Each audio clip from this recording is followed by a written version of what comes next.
ఆంధ్రప్రదేశ్ ముఖ్యమంత్రి జగన్మోహన్ రెడ్డికి అక్రమాస్తుల కేసులో సిబిఐ భారీ ఝలక్కిచ్చింది.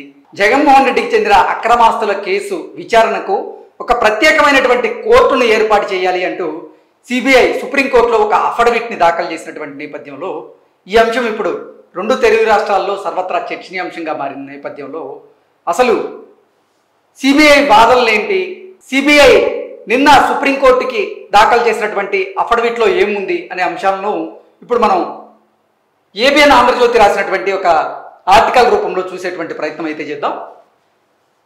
అక్రమాస్తుల కేసులో జగన్ జైలుకు ఖాయమా అంటూ క్వశ్చన్ మార్క్ పెట్టి ఈ ఆర్టికల్ రాయడం జరిగింది.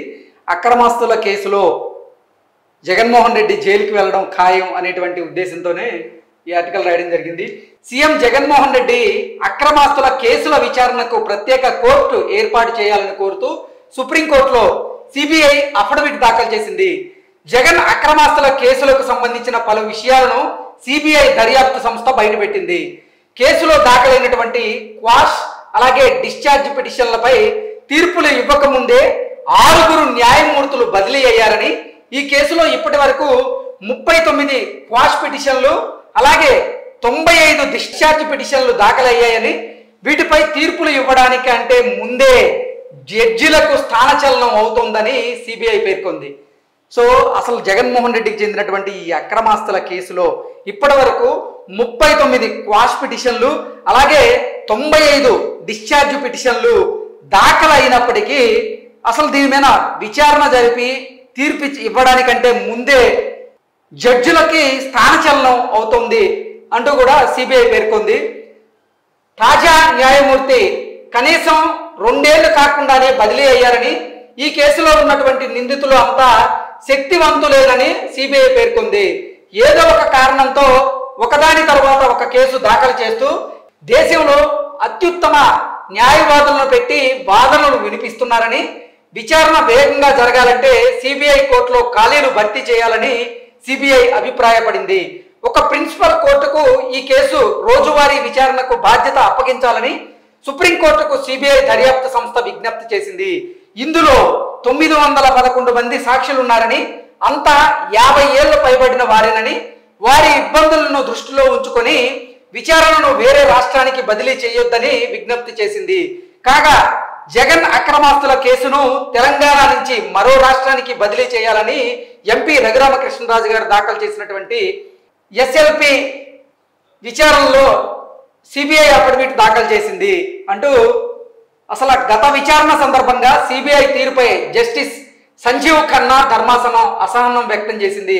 సుప్రీంకోర్టు ఆదేశంతో జగన్ అక్రమాస్తుల కేసులో ట్రయల్ కోర్టులో జరుగుతున్న వ్యవహారాన్ని దర్యాప్తు సంస్థ ధర్మాసనం ముందుంచింది. జగన్ అక్రమాస్తుల కేసులో చివరి ఛార్జ్ షీట్గా 2013లో దాఖలైంది. ఆ తరువాత 95 మంది నిందితులు కంపెనీలు డిశ్చార్జ్ పిటిషన్లు, 39 మంది నిందితులు క్వాష్ పిటిషన్లు దాఖలు చేశారని, నిందితులు దాఖలు చేసినటువంటి క్వాష్ పిటిషన్లలో 1 హైకోర్టు ముందు 8 సుప్రీంకోర్టు ముందు పెండింగ్లో ఉన్నాయని సిబిఐ పేర్కొంది. సో ఓవరాల్గా చూసుకున్నట్లయితే అక్రమాస్తుల కేసులో సిబిఐ మాత్రం జగన్మోహన్ రెడ్డికి భారీ ఝలక్కిచ్చేందుకు సిద్ధమైపోయింది. అక్రమాస్తుల కేసు విచారణకు ప్రత్యేకమైనటువంటి కోర్టును ఏర్పాటు చేయాలంటూ కూడా సిబిఐ సుప్రీంకోర్టులో ఒక అఫిడవిట్ దాఖలు చేసింది. ఈ నేపథ్యంలో ఈ అంశం గురించి విశ్లేషణ చేసేందుకు మనతో పాటు ఉన్నారు ప్రముఖ సీనియర్ జర్నలిస్ట్ దుర్గా వడ్లమణి గారు. నమస్తే అండి. నమస్తే. మనం చూసాం కదండి, సిబిఐ జగన్మోహన్ రెడ్డికి అక్రమాస్తుల కేసు విషయంలో భారీ ఝలక్ అయితే ఇచ్చింది. అక్రమాస్తులకు చెందినటువంటి విచారణను త్వరితగతం జరపాలంటే ఒక ప్రత్యేక కోర్టు ఏర్పాటు చేయాలి అంటూ కూడా సిబిఐ అఫిడవిట్ని దాఖలు చేసింది సుప్రీంకోర్టులో. ఏం జరగబోతోంది ఈ కేసులో అంటే ఏం చెప్తారు? అసలు ఇప్పటికే ఎప్పుడో జగన్మోహన్ రెడ్డి అరెస్ట్ అవ్వాలండి లెక్క ప్రకారం. మీరు చెప్పినట్టు ఇప్పుడు వాళ్ళు ఇచ్చినట్టుగా 39 క్వాష్ పిటిషన్లు 95 డిశ్చార్జ్ పిటిషన్లు పెండింగ్లో ఉన్నాయంటే అసలు జడ్జీలు మారిపోతున్నారు ఇక్కడ. ఇప్పుడు ఆ కేసు వస్తుంది అనగానే జడ్జి మారిపోతున్నారు. అసలు ఈ కేసు విచారణ ఒకవేళ విచారణ జరిగినా తీర్పు వచ్చే టయానికి అసలు దానికంటే ముందే జడ్జిలకి స్థానచలనం జరుగుతుంది. దానివల్ల ఏమైతుంది, ఇప్పుడు ఈ జడ్జి వెళ్ళిపోతాడు, మళ్ళీ రెడ్ వచ్చి మొదలాడు, నెక్స్ట్ జడ్జి వస్తాడు, మళ్ళీ మొదటి నుంచి. ఇది ఎప్పటికి తేలుతుందండి? సో వీళ్ళు తెలివిగా చేస్తున్నారు. జగన్మోహన్ రెడ్డి కానీ జగన్మోహన్ రెడ్డి తరఫున ఉన్న ఈ నిందితులంతా కూడా చాలా వాళ్ళు ఇన్ఫ్లుయెన్స్ చేస్తారు అని చెప్పి సిబిఐ కోర్టు కూడా చెప్తోంది ఇక్కడ. ఎందుకంటే వాళ్ళందరూ ఉన్నత స్థానాల్లో ఉన్న వాళ్ళు, బాగా డబ్బున్న వాళ్ళు, ఇవన్నీ కూడా ఒక కారణంగా చూపుతోంది సిబిఐ. అందులో ఒక నిజం ఉంది కదా, అదేమి సిబిఐ చెప్పింది ఏది అబద్ధం కాదు.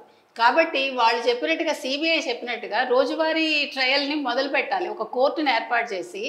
దీనికని ఒక జడ్జిని అసలు మనం వాళ్ళు ట్రాన్స్ఫర్ చేయకూడదు. ఒక 5 ఏళ్ళు 6 ఏళ్ళు ఇప్పుడు ఈ కేసు తేలే వరకు. ఎందుకంటే ఇది చిన్న కేసు కాదు, ఒక్కొక్క దాంట్లో ఇవి ఎన్నో కేసులు ఉన్నాయి. ఇందులో జగన్మోహన్ రెడ్డి మీద ఉన్న కేసులు ప్రపంచంలో ఎవరి మీద ఉండకపోవచ్చు. కాబట్టి ఇది ఒక రోజులో తేలదు. ఒక్కొక్కటి చేసుకుంటూ వెళ్ళాలంటే చాలా టైం పడుతుంది. ఇంకొకటి, ఇందులో రఘురామరాజు గారు కూడా ఎల్ఎల్సి వేశారు ఆయన. సో దానివల్ల ఇప్పుడు సిబిఐ ఏమడుగుతోందంటే, అందరూ 50 ఏళ్ళు పైబడిన వాళ్ళు కాబట్టి ఈ కేసుని వేరే రాష్ట్రానికి మీరు బదిలీ చేయొద్దు అని రిక్వెస్ట్ చేసింది. ఎందుకంటే వాళ్ళందరూ మళ్ళీ అక్కడికి రావటం కష్టం, మళ్ళీ వాయిదాలు పడతాయి. అంటే ఈ కేసు ఇంకా అట్లా సాగుతూనే ఉంటుంది అనమాట. ఇంకా దానికి ఒక ఎండ్ కార్డ్ అనేది పడదు. ఇప్పుడు 5 ఏళ్ళు అసలు సిబిఐ ఏం చేసింది, లేకపోతే సిబిఐ తరఫున అసలు ఈ కోర్టులో ఈ కేసు ఎందుకు నడవలేదనే విషయం కూడా మనం ఆలోచించాలి.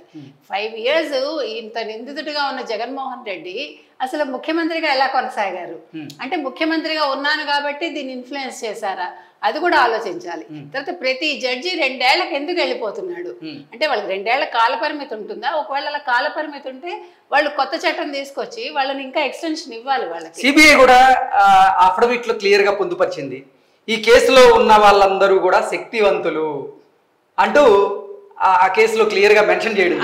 అంటే ఏంటి మేడం, అంటే జగన్మోహన్ రెడ్డి జడ్జిలను కూడా ఇన్ఫ్లుయెన్స్ చేయగలరు అనే ఉద్దేశంతోనే అలా పొందుపరిచిందా సిబిఐ అంటే ఏం చెప్తారు? ఖచ్చితంగా. ఇప్పుడు శక్తివంతులు అంటే వాళ్ళకి ధనబలం, అంగబలం, అర్ధబలం అన్ని ఉన్నాయనే కదా అర్థం. మామూలుగా సాధారణ మనిషిని ఎవరు అన్నారు. ఇప్పుడు ఎన్నో కోర్టుల కేసులు నడుస్తున్నాయి, వాళ్ళకి శిక్షలు కూడా పడుతున్నాయి. కానీ ఒక ముఖ్యమంత్రి స్థాయి మనిషికి, ఇంత క్విట్ ప్రోకో చేసిన మనిషికి, ఇన్ని లక్షల కోట్లు అసలు ఎక్కడ పెట్టాడో కూడా తెలియకుండా ఉన్న మనిషికి మరి కేసులు ఎందుకు తేలటం లేదు? ఇది చాలా పెద్ద విషయం మనం ఆలోచిస్తే. అందులో జగన్ ఇల్లీగల్ అసెట్స్ కేసు ఇది. అంటే ఎంత సంపద కూడా పెట్టాడని. ఇందులో 18,000 కోట్లు జప్తు చేసింది ఈడీ, అంటే అన్అఫిషియల్ గా ఉన్నవంతా కూడా. సో దీని మీద నిజంగానే విచారణ వేగవంతం చేయాలండి. ఒక ట్రయల్ కోర్ట్ అనేది, రోజువారీ ట్రయల్ కోర్ట్ అని పెట్టి దీన్ని తప్పకుండా మాత్రం సిబిఐ చెప్పినట్టుగా ధర్మాసనం ఆలోచించాలి. ఎందుకంటే జడ్జి కూడా ఆగ్రహం వ్యక్తం చేశారు. ఆయన ఎందుకు ఈ డిలే ఏంటి అని ఊగిపోయాడు ఆయన. ఎందుకంటే ఒక జడ్జి ఆ రకంగా చేశారంటే ఆయనకి ఎంత విసుగొస్తే, ఆయనకంటే ఒక బాధ వచ్చి ఉంటుంది. ఈ కేసులో ఒక వ్యక్తి ఇట్లా తప్పించుకుంటున్నాడు, ఈ వ్యక్తి తరఫున ఇంతమంది 95 మంది వ్యక్తులు, 95 కంపెనీలు కూడా ఉన్నాయి దీని వెనకాల. సో ఇంతమంది తప్పించుకోవటం అనేది, మరి జడ్జికి ఆగ్రహం రావడం అనేది సహజం. సాధారణంగా జడ్జిలు చాలా మర్యాదగా ఉంటారు.